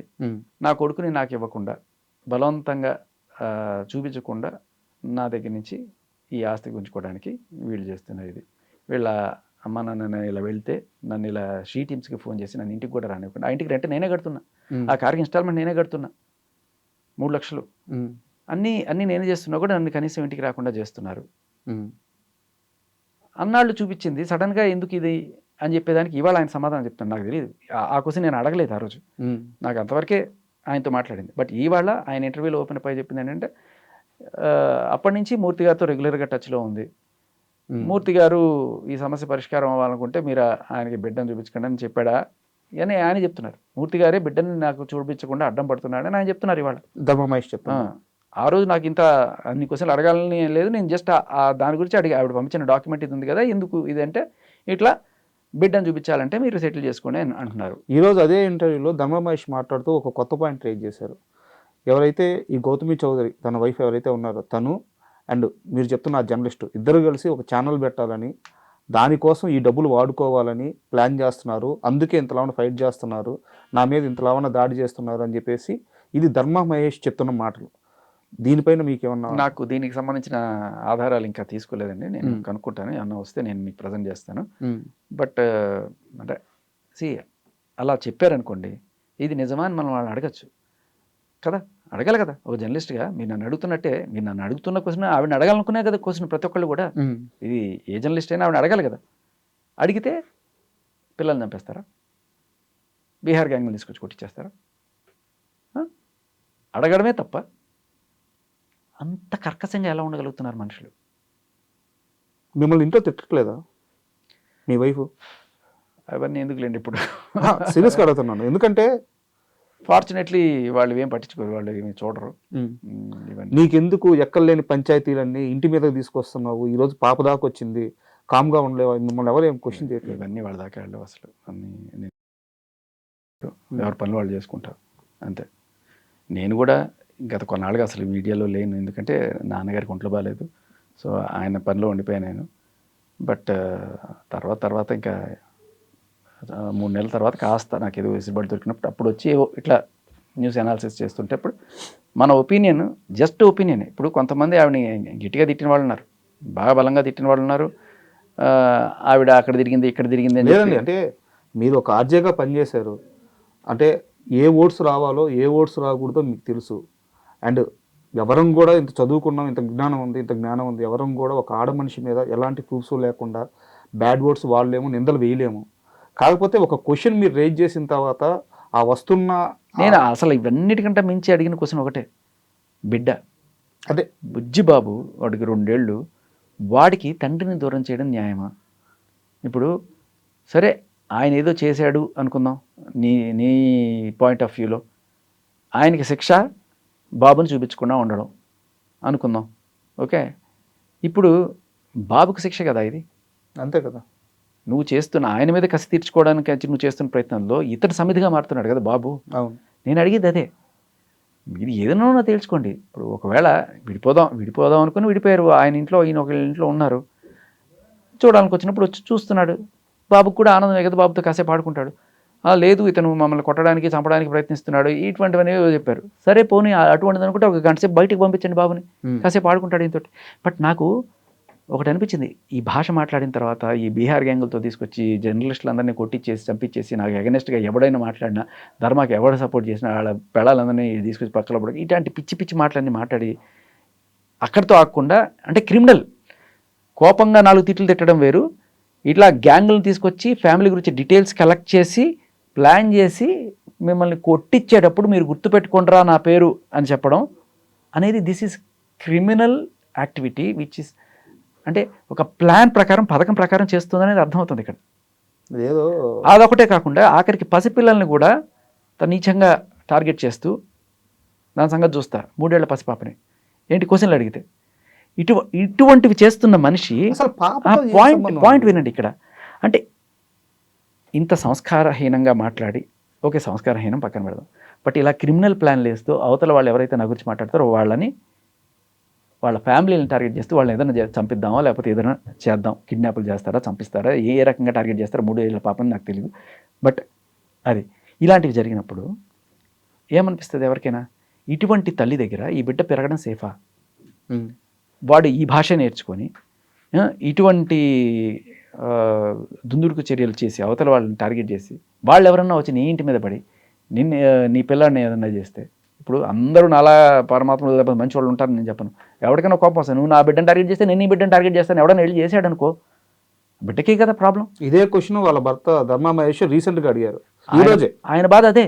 ఈరోజు ఇప్పుడు ఇలా నా బిడ్డ మీదకి ఎవడన్నా వచ్చేస్తే నాగతేం కావాలి, వాడి మీదే ప్రాణాలు పెట్టుకుని బతుకుతున్నాను. సో ఇటువంటి ఆవిడ దగ్గర బిడ్డ ఉండడం అనేది ఖచ్చితంగా శ్రేయస్కరం కాదు. అది ఆవిడ భాష విన్నా, ఆవిడ చేష్టలు చూస్తున్న ఎవరికైనా అర్థమైపోతుంది. నేను ధర్మాన్ని కూడా అడుగుతున్నది అదే, ఇటువంటి వాళ్ళ దగ్గర బిడ్డని పెడితే రేపు వాడు ఎలా తయారవుతాడు ఎవరికైనా అర్థమవుతుంది కదా. బిడ్డ సంస్కారవంతంగా పెరగాల, ప్రతి బిడ్డకి ఒక మంచి చదువు, మంచి సంస్కారం, మంచి నడవడిక ఉండాలి. ఒక సేఫ్ ఎన్విరాన్మెంట్ కూడా ఉండాలి. ఇలా నువ్వు అందరినీ గొడవలకు వెళ్ళి వాళ్ళని చంపడానికి వీళ్ళని చంపడానికి ప్రయత్నిస్తే బీహార్ గ్యాంగ్లు ఎవడో ఒకటి ఇంకో బీహార్ కాకపోతే ఇంకో ఛత్తీస్గఢ్ గ్యాంగ్ వచ్చి మీ ఇంట్లో అటాక్ చేస్తే ఏమవుతుంది? నేను కూడా గట్టిగా అపోజ్ చేసేది ఇదే అండి. ఎందుకంటే వాళ్ళు రౌడీజం చేస్తున్నారని చెప్తూ నువ్వు చేస్తున్నది రౌడీజం.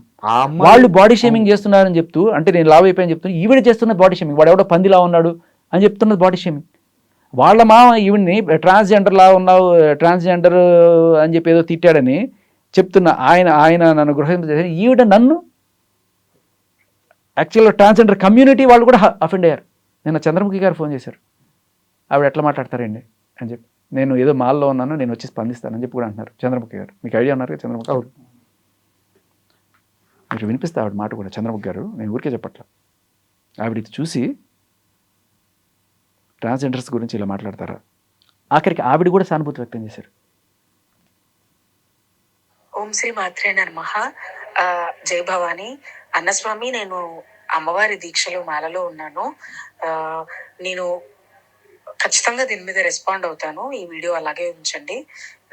నేను దీనిపైన యాక్షన్ తీసుకుంటానన్న. ఇది ఒకటే కదా, ఇంకా చాలామంది పోరంబోకులు అంటది వాడకూడని మాటలు ఇలా అని. నాకు ఆవిడ లాయర్ టాపర్ ఎలా అయిందో కూడా అర్థం కావట్లేదు.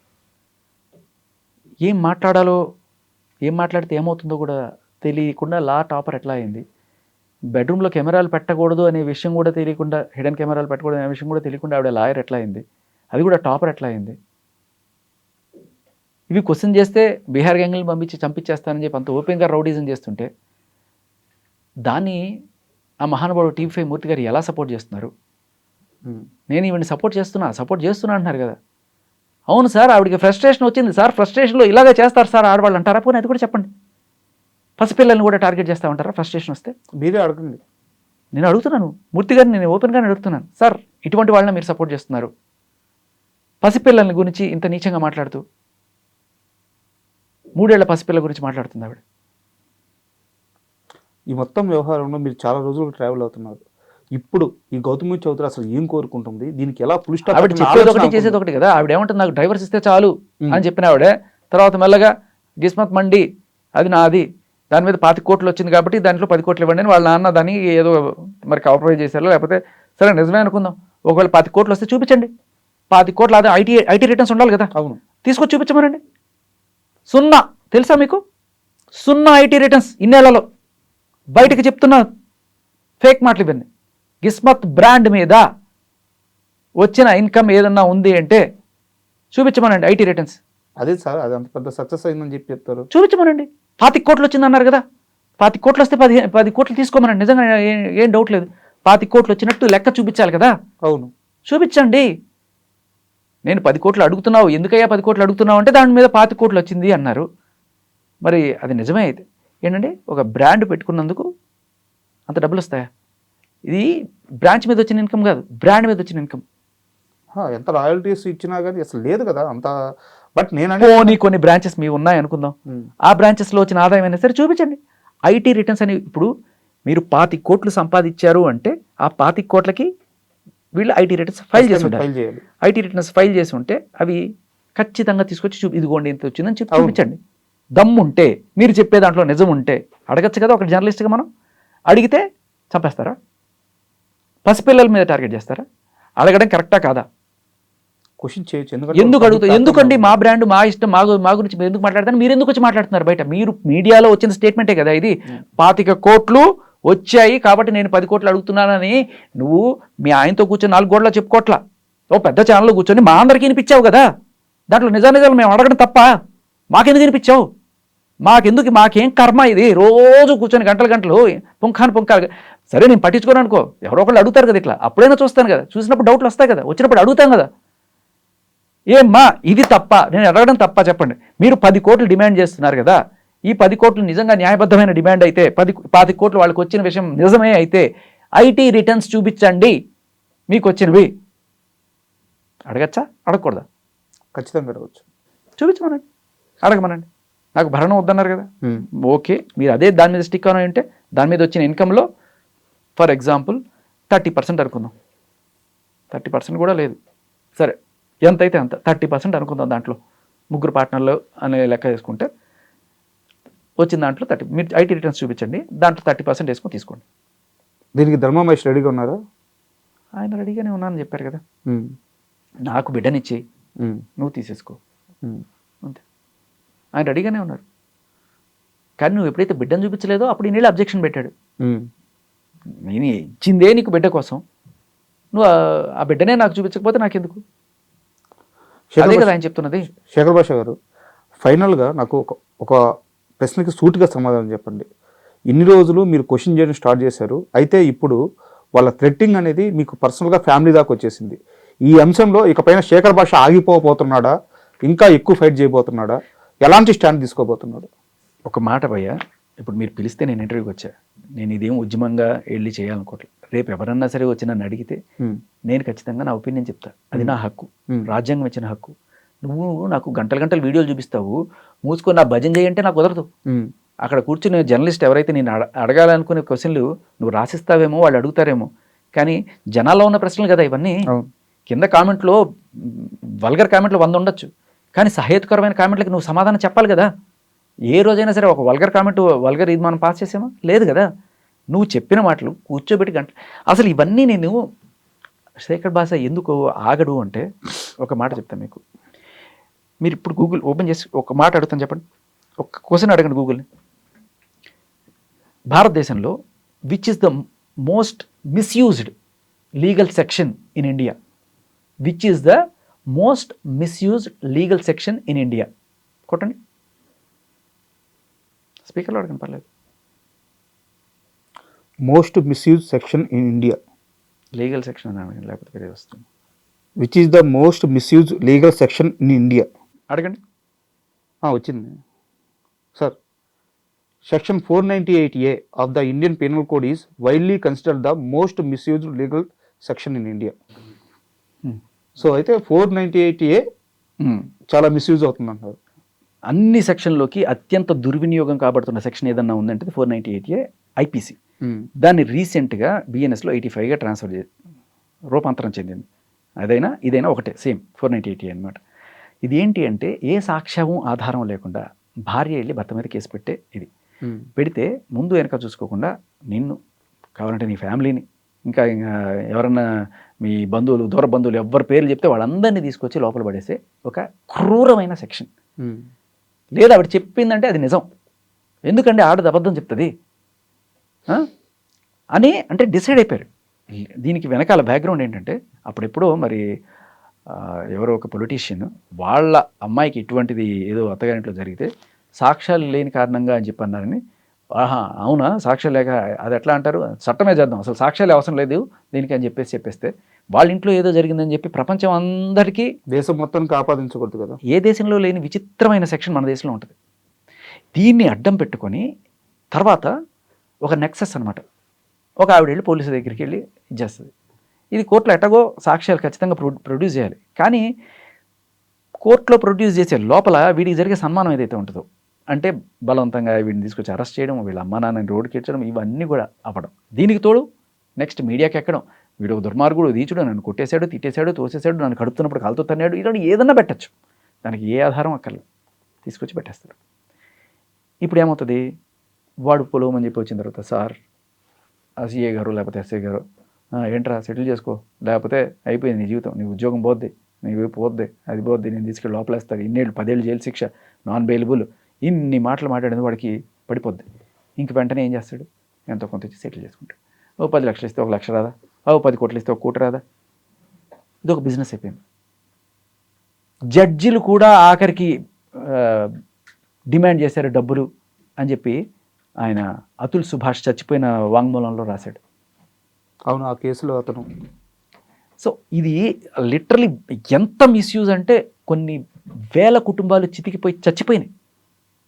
అంత దారుణంగా దీన్ని యూజ్ చేస్తుంటే ఇదొకటే కాదు, 493 అమ్మాయి అబ్బాయి ప్రేమించుకొని కొన్నాళ్ళు కలిసి ఉంటే ఒకానొక రోజున అబ్బాయి కనుక నేను విడిపోతున్నాను, నాకు నువ్వు నచ్చలేదో లేకపోతే ఏదో కారణం చేత, లేకపోతే అమ్మాయి బిహేవియర్ నచ్చలేదని చెప్పి అబ్బాయి విడిపోయినా కూడా అబ్బాయి మీద కేసు పెడితే, ఇది ప్రేమలో ఉన్నప్పుడు కేసు పెడితేట అబ్బాయికి 10 ఏళ్ళు జైలు శిక్ష.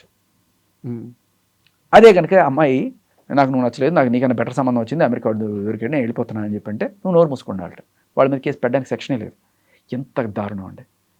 అంటే లాస్ అనేవి జెండర్ బయాస్డ్గా ఇంత దారుణంగా ఉంటే మగాడు ఎలా బతకాలి ఇండియాలో?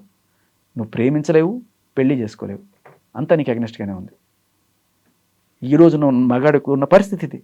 ఇవాళ ఆవిడంత ఈజీగా వెళ్ళి కేసు పెట్టగలిగింది అంటే ఆ 498 సెక్షన్ పుణ్యం. ఇంతమంది చచ్చిపోయిన తర్వాత ఇప్పుడే మేలుకొని ఆ సెక్షన్ని రిపీల్ చేయలేక, రిపీల్ చేస్తే మళ్ళీ మనకి ఏదైనా మహిళా ఓట్లు పోతాయనో, లేకపోతే ఇంకోటో, లేకపోతే ఇది పార్లమెంట్లో చస్తే చావని మగాడేగా, మైనార్టీ ఓట్లు అయితే గట్టిగా పడతాయి, మగాడికంటూ ఒక ఇది ఉంటుంది కదా, మగాళ్ళందరూ ఒక ఇదని మహిళల కోసమే ఉంటాయి. ఇప్పుడు మహిళల కోసం ఉచిత బస్సు ఉంటుంది, ఏ రోజైనా మగాడి కోసం బస్సు ఉంటుందా? మనకు మగాడి కోసం డబుల్ ఛార్జీలు ఉంటాయి. మళ్ళీ ఈక్వాలిటీ గురించి మాట్లాడతారు. మగాడు చితికిపోయినా పర్లా, వాడికి వచ్చే శాలరీ ఏమీ డబల్ అవ్వలేదు కదా సార్, వాడు అదే శాలరీతో బతుకుతున్నాడు. మీరేమో బస్సు ఛార్జీలు పెంచుతారు, వాళ్ళకేమో ఫ్రీ బస్సు, మాకేమో డబల్ ఛార్జీలు. సరే, ఓట్ల రాజకీయాలు ఇవన్నీ జరుగుతూనే ఉంటాయి, కానీ ఈ డబ్బులు కూడా కడతాం సార్. కాకపోతే ఇదేంటిది, తీసుకెళ్ళి జైల్లో పెట్టడం, కుటుంబాలను నాశనం చేసే సెక్షన్ ఇది. ఆ సెక్షన్ పెట్టింది దీని మీద, ధర్మ మీద. సో నా పోరాటం అంతా ధర్మ గురించో, రాజతరుణ్ గురించో, జానీ మాస్టర్ గురించో కాదు. ఇటువంటి తప్పుడు సెక్షన్స్ ఏవైతే ఉన్నాయో, మగాడిని నరకానికి గురి చేస్తూ మగాడి ఫ్యామిలీని మొత్తం సర్వనాశనం చేస్తున్న సెక్షన్స్ ఏవైతే ఉన్నాయో వాటిని మార్చాలి. జెండర్ బయాస్డ్ కాకుండా జెండర్ న్యూట్రల్గా పెట్టండి. వైఫ్ అని రాయకండి, హస్బెండ్ అని రాయకండి, స్పౌజ్ అని రాయండి, మేలు ఫీమేల్ రాయకండి, పర్సన్ అని రాయండి. 21వ శతాబ్దంలో ఉన్నాం మనం. ఇంకా ఎక్కడో గిరిజన స్త్రీకి ఒక అడవిలో అన్యాయం జరిగింది కాబట్టి ఉంటారు ఖచ్చితంగా, నేను కాదన్ను, అటువంటి వాళ్ళు చేస్తారు. కానీ ఆ పేరు చెప్పి ఇక్కడ చేస్తుంది ఎవరు సార్? నెలకి 10 లక్షలు మెయింటెనెన్స్ అవుతుంది నాకని చెప్తున్న వాళ్ళ. డ్రగ్ పెడ్లర్సా? డ్రగ్ పెడ్లర్ కేసు మీద 45 రోజులు చెంచులు కూడా జైల్లో ఉండొచ్చిన ఆవిడ కూడా 493 పెడుతుంది. 10 లక్షల నెలకి మెయింటెనెన్స్ అయ్యే ఆవిడ కూడా 498 పెడుతుంది. ఒక్క సాక్ష్యం అక్కర్లా. అక్కడ ఎఫ్ఐఆర్ చెబితే 25,000 చీర కొని పెడతారండి నాకు, 25,000 చీర. ఒక కుటుంబం బతుకుతుందమ్మా 25,000 తోటి నెలకి. ఇటువంటి వాళ్ళకి ఎక్కడ న్యాయం జరగదు సార్. బాగా డబ్బులుండి ఇంత పెద్ద పెద్ద సెటిల్మెంట్లు అవుతాయి అనుకున్న చోట వెంటనే మనిషిని పట్టుకొస్తారు, 8 గంటలు పోలీస్ స్టేషన్లో కూర్చోబెడతారు, సెటిల్మెంట్ చేసుకుంటారు. ఇవన్నీ చేయడానికి వెనకాల పెద్ద మీడియా ప్రతినిధులు నేను సపోర్ట్ చేస్తున్నానని చెప్పి బాహాటంగానే చెప్తుంటారు. మీరు జనరలైజ్ చేయొద్దు మీడియా ప్రతినిధులు అని. సరే, TB5 మూర్తి గారు ఓకేనా, ఆయన ఒప్పుకున్నారు కదా, నేనే ఉన్నాను. అవును, నేను అండగా ఉంటున్నాను, నా సపోర్ట్ ఉంటుంది అన్నారు సార్. సపోర్ట్ అంటే వేరే రకంగా ఉండొచ్చు. ఇప్పుడు నేను రేడియోలో పనిచేస్తున్నాను అనుకోండి, నా షోలో ఆయన ఇట్లా ఈయన ఇట్లా అని నేను చెప్తే నాకు నా ఆఫీస్ ఇచ్చిన స్పేస్ ఏదైతే ఉందో ఒక పని చేయడానికి ఇచ్చారు. నా ఫ్రెండ్కి అన్యాయం జరిగిందని చెప్పి వాడిని తీసుకొచ్చి ఇక్కడ కూర్చోబెట్టి వాడికి న్యాయం జరగాలని చెప్పడం ఒక పక్షపాతం అవుతుందా? ప్రపంచంలో బోల్డ్ మంది ఉన్నారు, వాళ్ళందరికీ చేయాలి కదా. నీ ఫ్రెండ్స్కి, నీ ఫ్యామిలీకి పెట్టడానికి అనే ఉంది. చాలా క్లియర్ కట్గా వీళ్ళిద్దరికి మధ్య ఉన్న స్నేహం అర్థమవుతుంది. నేనేమి తప్పుడు బాధం ఆపాదించట్లే, వీళ్ళిద్దరికి స్నేహం అనేది ఉంది. చాలాసార్లు కలిసాను, ఈవిడే చెప్పింది మంచిది, వాళ్ళ ఇంట్లోకి వెళ్ళి ఈయనకి తినే చనువు అంతా కూడా ఉంది, ఆయన భర్త ప్లేట్లో కూడా పెట్టేంత చనువు ఉంది కాదన్ను. ఇవి తెలుస్తుంది జనాలకి. ఇంత సాన్నిహిత్యం ఉన్న వాళ్ళు ఒక పక్క బోన్లో నించొని ఉంటే నువ్వు న్యాయమూర్తిగా ఉన్నప్పుడు ఏం చేయాలి?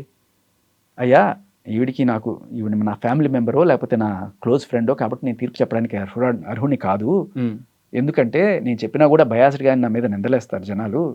చూడండి, ఇదిగో వీళ్ళు మా ఇంటికి వచ్చేవాళ్ళు ఇటువంటి ఆయన వాళ్ళకి చెప్పకపోతే నాకు చెప్తాడు ఆ తీర్పు అనుకుంటారు కదా. అటువంటిప్పుడు నువ్వేం చేయాలి? వేరే వ్యక్తులు నువ్వు కావాలంటే న్యాయవాదిగా మారు, కానీ నువ్వు న్యాయమూర్తిగా ఉండలేవు. సో ఫైనల్గా శేఖర్ భాష ఈ మొత్తం అంశంలో ఏం చేయబోతున్నారు సార్? ఈ పోరాటం వీళ్ళ కోసం కాదు, ఇది అదలాగా నడుస్తుంది. నా దగ్గర అంత ఇది లేదు జనాల్ని కూడగట్టేంత, బట్ కొంతమంది స్వచ్ఛందంగా కొన్ని సంస్థలు రీసెంట్గా పరిచయం అయ్యాయి మనకి. ఢిల్లీకి వెళ్ళి జంతర్ మంతర్ దగ్గర కూడా ధర్నా చేశాను నేను పోయి. ఇలాంటి సెక్షన్స్ రిపీల్ చేయాలి, మగాళ్ళ జీవితాలని ఈ చట్టం చక్రాల కింద నరిగి జీవితాలు నాశనం అయిపోతున్నాయి, సో దయచేసి మగాడి కోసం కూడా హీ టీమ్స్ రావాలి, మగాడి గోడు వినడానికి పురుషుల కోసం పురుష ఆయోగ్, పురుషుల కమిషన్ రావాలి అని చెప్పి గట్టిగా అక్కడ మనం ఒక 2000 మందిని వేసుకుని వెళ్ళి, ఓకే, అంటే నేనే వేసుకెళ్ళానని చెప్పిన వాళ్ళందరికీ ఛార్జీలు పెట్టుకునేది లేదు, బట్ రకరకాల వీళ్ళతో కోఆర్డినేషన్స్ దేశవ్యాప్తంగా ఉన్నారు. దేశవ్యాప్తంగా ఒరిస్సా నుంచి, బెంగాల్ నుంచి Okay. అందరూ అక్కడికి వచ్చి చూస్తే వాళ్ళ ఫ్యామిలీ చచ్చిపోయిన వాళ్ళు ఎంతమంది ఆడవాళ్ళు వచ్చారు సార్. మా అన్నయ్య అన్యాయం అయిపోయాడు, నా కొడుకు అన్యాయం అయిపోయాడు, నా తమ్ముడు అన్యాయం అయిపోయాడు అని చెప్పి వచ్చిన ఆడవాళ్ళు హృదయ విదారక అక్కడ అంటించారు, వాళ్ళందరికీ దండలేసి పాపం వాళ్ళు చచ్చిపోయినారు సార్ వాళ్ళు. ఆయన అన్నాడు ఒక మాట, మీకు గుర్తుందా ధర్మ సార్, నా కంచంలో వాడికి ఎట్లా తినిపిస్తుంది సార్, అది చూసిన వాడు ఎవడన్నా బతుకుతాడా, చచ్చిపోవాలనిపిస్తుంది సార్ అన్నాడు. వాళ్ళకి చాలా సింపుల్గా అనిపించవచ్చు, కంచంలో పెడితే ఏముందని. అది పడేవాడికి ఉంటుంది సార్. నా పర్మిషన్ లేకుండా నాకు ఇష్టమైనది నువ్వు వేరే వాళ్ళకి ఇచ్చావంటే ఖచ్చితంగా ఉంటుంది. అక్కడితో ఆగదు, ఇంకా ఏవో ఆలోచించుకుంటారు. ఇప్పుడు ఈవిడ మెంటాలిటీ ఆ టీవీ ఛానల్కి ఇందాక ఆయన వెళ్ళాడు కదా, ధర్మ వెళ్ళాడు కదా, ఆవిడ వచ్చి గొడవ చేస్తుంది, నేను కూడా వచ్చి కూర్చుంటాను. ఆయన ఇంట్రెస్ట్గా లేడు, ఎందుకంటే రేపు ఇప్పుడు ఆవిడ రౌడీలను కొట్టిస్తా, అందరినీ చంపించేస్తా, ఇటువంటివన్నీ మాట్లాడుతుంది. ఇంత రౌడీజం ఉండే వాళ్ళ పక్కన మనం కూర్చొని రేపు ఏదైనా జరిగినా కూడా, ఆయనకి ఏదైనా జరిగినా మా టీవీ ఛానల్ మీదకి వస్తుంది అని చెప్పి అక్కడ కింద ఒక లేడీ జర్నలిస్ట్ ఆవిడ ఆపింది, హోల్డ్ చేస్తే ఈవిడ పైకి వచ్చి, ఈ జర్నలిస్ట్కి మీకు ఏదో ఎఫ్ఐఆర్ ఉంది అంటే మీరు ఎలా ఫీల్ అవుతారు అంటే, ఆయనకి సపోర్టింగ్గా కొంచెం మాట్లాడినా వాళ్ళకి వీళ్ళకి రిలేషన్ అంటకట్టేస్తారు.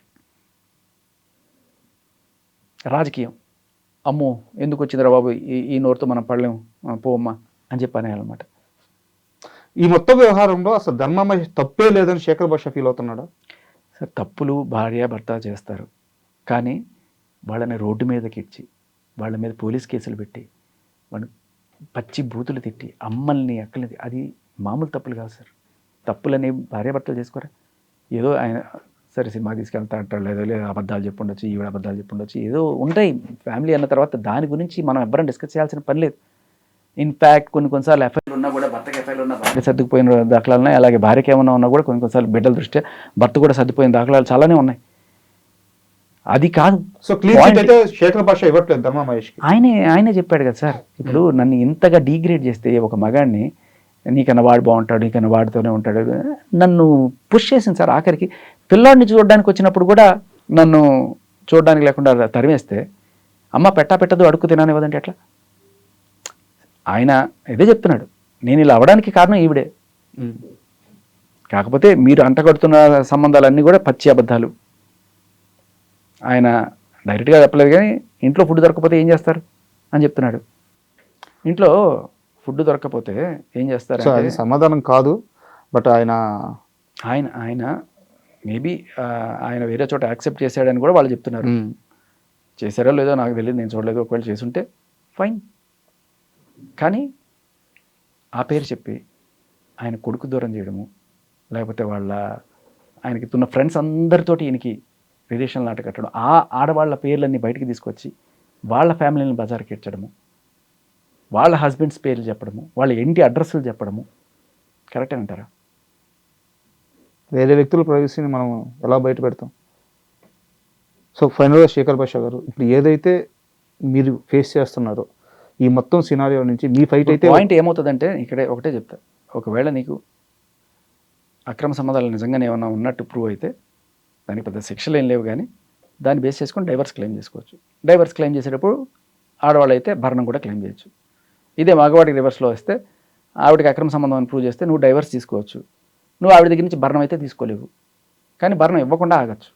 అక్కడ అర్థమైంది తేడా? అవును, మగాడు భరణం ఇవ్వకపోవడమే వాడి వరంగా భావించాలి తప్ప, ఆవిడ అన్యాయం చేసింది కాబట్టి ఆవిడ దగ్గర నుంచి నీకేం నష్టపరిహారం రాదయ్యో. అర్థమైందా? ఈ ప్రూవ్ చేయడం అని ఆయన అటువంటి వాడు అని ప్రూవ్ చేసే ఇది ఎందుకు అంటే, జనరల్గా అటువంటి న్యాయాల్లో వీటిలో ఎందుకు జరుగుతాయంటే, భరణం తప్పు నీది కాబట్టి నువ్వు నా జీవితంతో ఆడుకున్నావు కాబట్టి నువ్వు నాకు ఎంతో కొంత చెల్లించిపో అని చెప్పి. ఇది ఏమన్నా ఉన్నా కూడా కోర్టు తెలుస్తుంది. నీకు విడాకులు కావాలన్నా కోర్టు ఇస్తుంది, భరణం కావాలన్నా కోర్టు ఇప్పిస్తుంది. ఆఖరికి ఆ కిస్మత్ మండి ఎవరిది అనేది కూడా కోర్టే చెప్తుంది.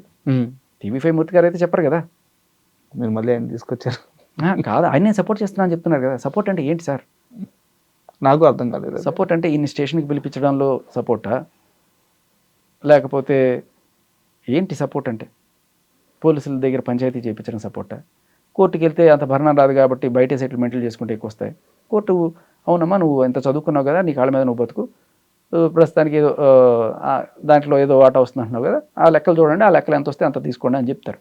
రేపు ఆ లెక్కలు తీస్తే 25 కోట్లు ఉంటాయా?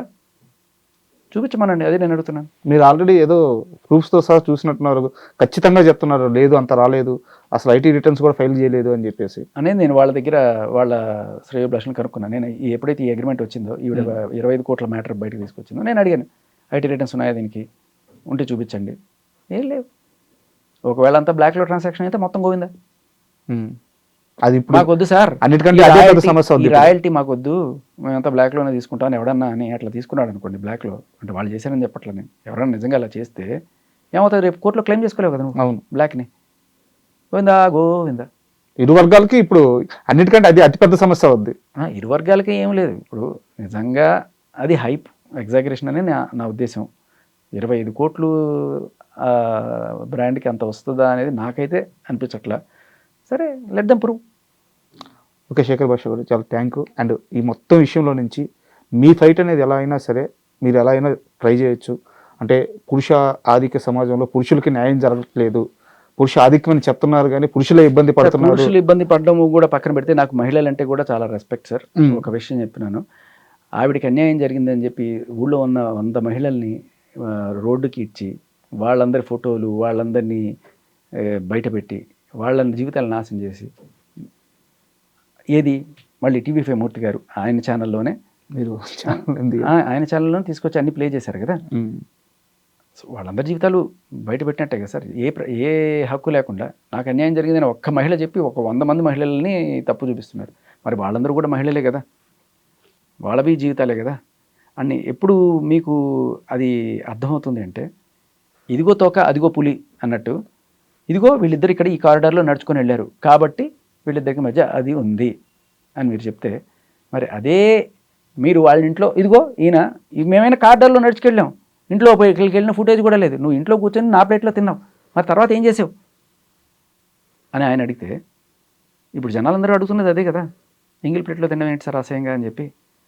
ఇప్పుడు ఆ బాధ అనేది ఎట్లా ఉంటుందంటే, ఎవరికైనా సరే అమ్మాయినన్నా ఆయనన్నా ఎవరినన్నా అంటే అవతల వాళ్ళని అయితే మనం చాలా తేలిగ్గా నేయచ్చు, ఇదిగో ఈ ప్రూఫ్ చూపించాం కాబట్టి వాళ్ళని క్యారెక్టర్ అసాసినేట్ చేసేసేయచ్చు అనుకుంటే, మరి ఇప్పుడు దీనికి అదే సమాధానం కదా.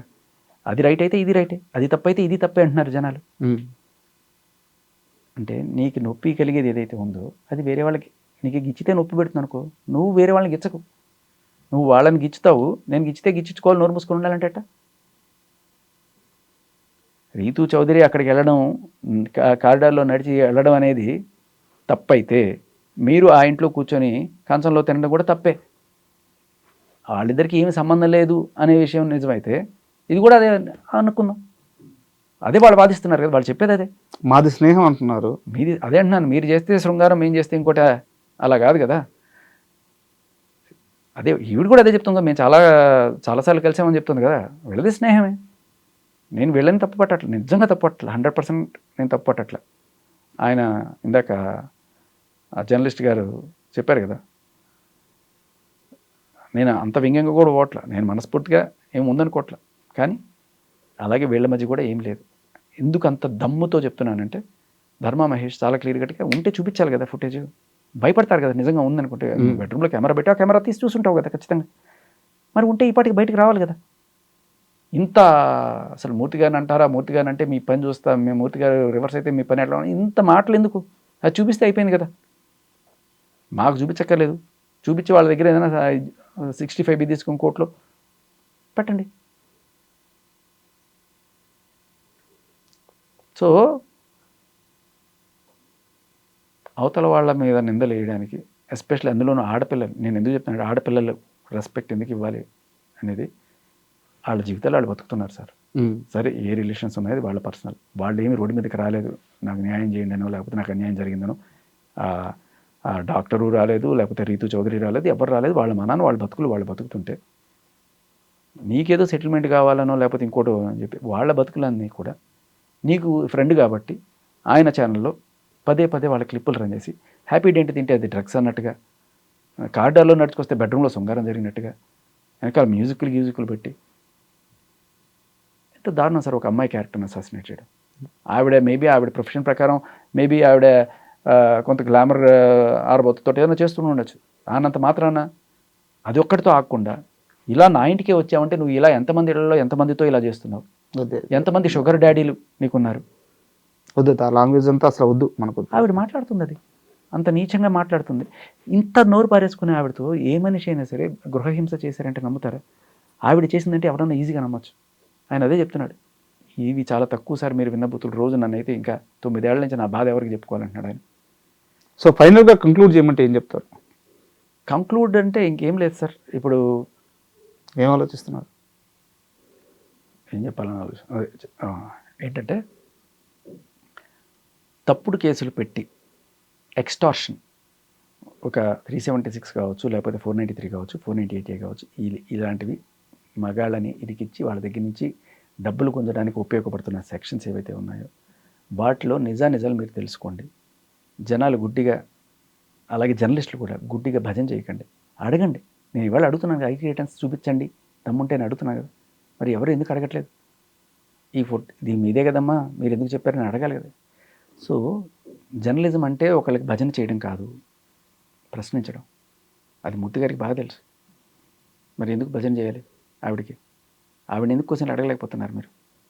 బయట ఉన్న ఆధారాలను పెట్టి ఆవిడ ఇవాళ ఇన్ని వీడియోలు చేసింది, ఏంటమ్మా ఇది ఇలా చేసావు అని చెప్పి మరి అడగాలి కదా. రెండు పక్కల చూపించాలి కదా నువ్వు. జర్నలిజం అంటే ఆవిడ ఏం చేసినా రైట్ అయిపోద్దా? పసిపిల్లల జోలికి వస్తానా రైట్ అయిపోద్దా? కాదు కదా. నేను సపోర్ట్ చేస్తున్నాను అని చెప్పి మీరు దత్తత తీసుకున్నప్పుడు మీరు సమాధానం చెప్పాలి మూర్తి గారు. Thank you sir. అంటే థ్యాంక్ యూ కూడా కాదు, మీరు ఏదైతే ఒక కాజ్ కోసం ఫైట్ చేస్తున్నారో ఈ విషయాలన్నీ ఏదైతే పర్సన్స్ పేరు చేస్తున్నారో, రాజతరం లావణ్య కానీ లేకపోతే ఇప్పుడు గౌతమి చౌదరి కానీ, ఇవన్నీ తీసేస్తే మీరు ఒక కాజ్ కోసం ఫైట్ చేస్తున్నారు. అందులో మీరు సక్సెస్ అవ్వాలని మనస్ఫూర్తిగా కోరుకుంటున్నాను. Thank you. నిజంగా ప్రస్తుతం ఉన్నటువంటి సమాజం దేనికి ప్రయారిటీ ఇస్తుంది? ఆర్థిక సంబంధాల చుట్టూ మాత్రమే తిరుగుతోంది. మళ్ళీ ఎన్నికలంగానే చాలా విరక్తి కలుగుతున్నాను. మంచి అనిపిస్తుంది కదా, లేడీస్ కూడా ఛాలెంజింగ్ జాబ్స్ చేసినప్పుడు చాలా బాగుంటది. ట్రాఫిక్ అసిస్టెంట్స్ గా నియమించిన ట్రాన్స్జెండర్స్ అందరితో సాల్యూట్ చేయించుకుంటున్నారు. ఫుడ్ డెలివరీ ఇవ్వటానికి వెళ్ళినటువంటి డెలివరీ బాయ్ అనిల్ పై కళ్ళ ముందు